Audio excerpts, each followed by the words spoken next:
Hari ini 7 Mei 2025 kita balik dengan pembahasan XAUSD. Teman-teman bisa perhatikan di sini ya, bahwa dia bergerak bullish.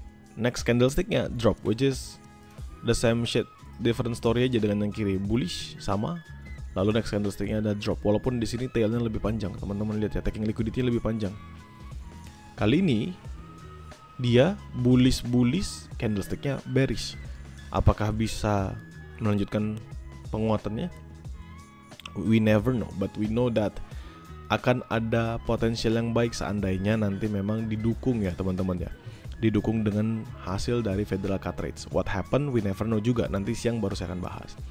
Cuman di sini teman-teman perhatikan dia ketahan di supply levelnya. Tentu ini adalah supply level yang menarik. Kenapa? Karena nahannya berkali-kali, which is ini di 3430-an sampai 3430-an sampai ke 3425-an. Oke. Kalau misalnya kita ngomongin gimana pembentukannya ya, ini sudah strong bullish. Kalau kita ngomongin Fibonacci-nya daily jauh banget teman-teman. 618 tuh di 3290, 79-nya di 3250. Sangat amat jauh ya dari harga sekarang di 3387.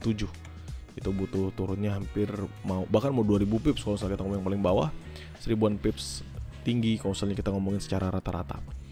Jadi menurut saya apakah bakal bullish? Ya ini adalah pembentukan yang tadi kemarin saya bilang ya, ini bentuknya namanya sideways teman-teman, bikin base. Jadi rally base cocok banget ya, dia lebih atas dan ambil makan bawahnya. Tinggal kita tunggu yang mana yang pecah. Kalau dia pecah atas 3430, next stopnya bisa balik ke 3500. Kalau misalnya tidak pecah 3430 ya maka bolak-balik lagi, bakal papok lagi lah, turun lagi, naik lagi, turun lagi, naik lagi. Akan jauh lebih lama lagi pergerakan dari XAUSD-nya. Now kita akan ngomongin di Oanda. Oanda saya ubah jadi H4. H4 saya ganti menjadi naked chart. Untuk kali ini kita perhatikan di H4-nya. Teman-teman bisa perhatikan ya, di H4 ini sebenarnya kan base sebelumnya kemarin, dan ini 11 candlestick tadi saya sudah sampaikan. 1 2 3 4 5 6 7 8 9 10 11, artinya 44 jam pergerakannya bullish aja. 2 jam di jam 8 malam dan ini di jam 4 pagi dropping memang H4-nya, tapi selebihnya hanya bull. Dan menurut saya apakah akan ada kemungkinan dia masih melanjutkan penguatannya? Tentu teman-teman. Tentu sangat amat besar melanjutkan penguatannya sampai memang adanya drop yang signifikan. Contoh di sini kan teman-teman perhatikan 1 2 3 candlestick drop, nextnya melanjutkan penurunan. Maka kita butuh satu, ini harus close-nya merah dan close lagi merah untuk lanjut dropping. So dia jadi three dark cloud cover ya. Kalau misalnya kita lihat di sini white shoulders-nya totally strong, bullish all of it, dan potensial dia bisa melanjutkan momentumnya kembali, bahkan nembus kembali ke atas 3400 terbuka lebar. Menurut saya sih next time pergerakannya bullish masih akan masuk di 3400-an lagi. Jadi hampir mau 200-an pips ke atas. Ya ini di H4-nya. Sekarang kita patok di H1. Di H1 kita ngomongin dengan trade-trade yang kita jalankan. Ini beberapa key level kemarin yang saya bahas bersama teman-teman di Grow Account karena saya share outlook. Saya akan hapus. Kenapa dihapus? Karena kita sekarang bisa perhatikan beberapa level di bawah-bawahnya ya, yang cukup menarik. Pertama sebenarnya ini level menarik teman-teman. Kenapa saya bilang menarik? Karena tidak berhasil di breakout berkali-kali, tapi selalu di taking liquidity. Dropnya sampai sana terus 3360, 3360, lalu dia balik bullish.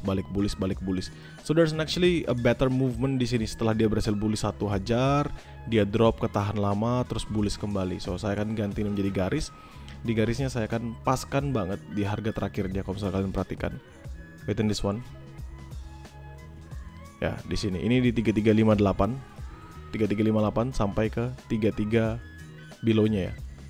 Di 3356. Ini kalau kita ngomongin yang part bawahnya. Kalau misalnya part atasnya kan di 3360-an. Jadi apakah make sense, atau misalnya apakah there's an actually possibilities yang kita bisa manfaatkan untuk entry? Jawabannya ada teman-teman. Menurut saya 3358, 3356 ini menjadi salah satu level yang menarik ya. Kenapa? Karena dia mampu mempertahankan agar XAUSD tidak drop lebih dalam dibandingkan pergerakannya. Di sini kalian perhatikan bullish, ini retest sekali ke bawah, ketahan, retest lagi ketahan, ketahan, lalu dia naik nanjak terus sampai akhirnya bergerak sangat amat signifikan naik di atasnya.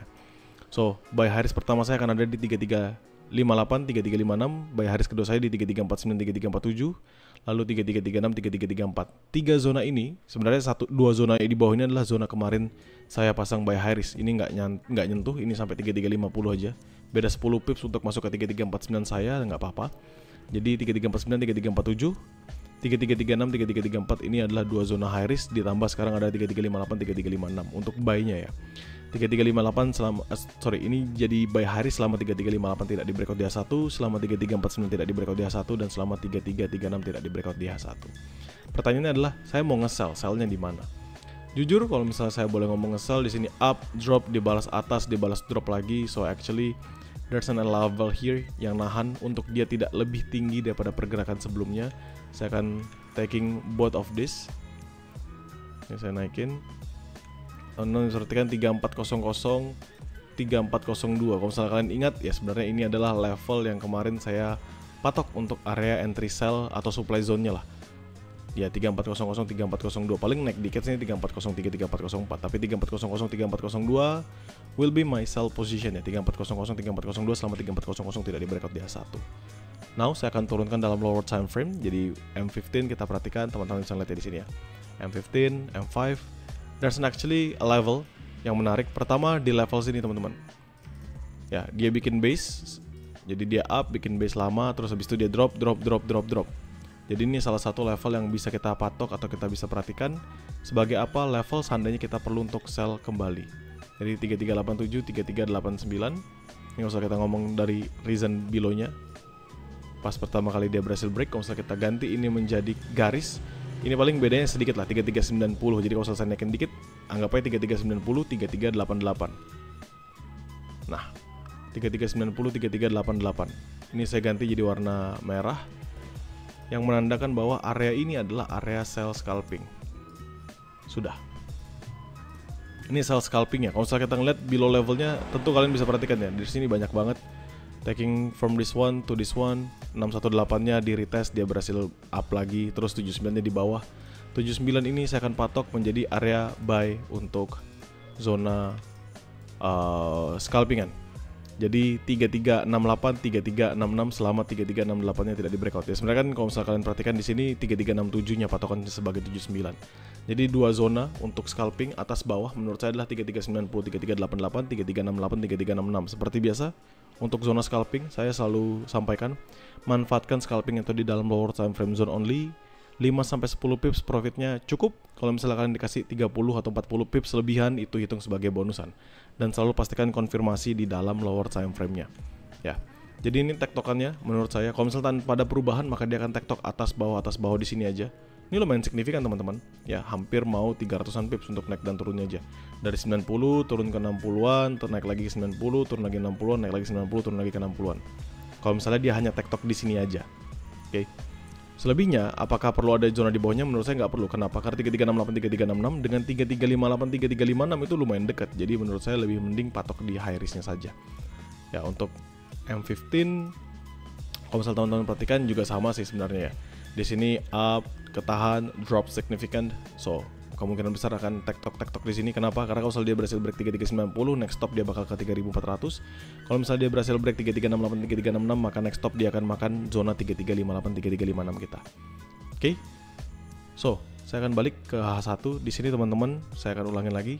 Sell high risk saya cuma ada satu, karena selebihnya nanti ya di atas ini sih, cuma patokan terakhirnya.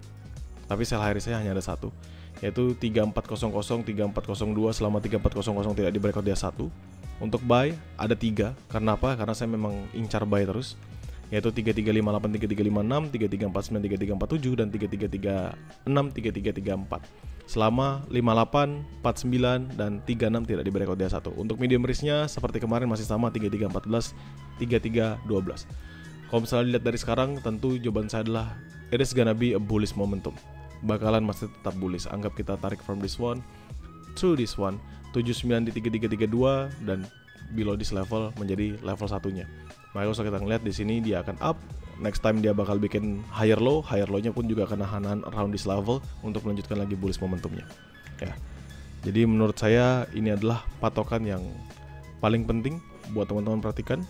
Dan nanti mungkin kalau sudah ada setup di luar dari apa yang saya bahas dalam mapping ini, saya sampaikan di GrowCow dulu, trade seperti biasa, baru nanti dilanjutkan bersama dengan publik. Teman-teman GrowCow, nothing to be worry about, karena saya pasti akan selalu share hasil mapkingannya ke dalam grup GrowCow.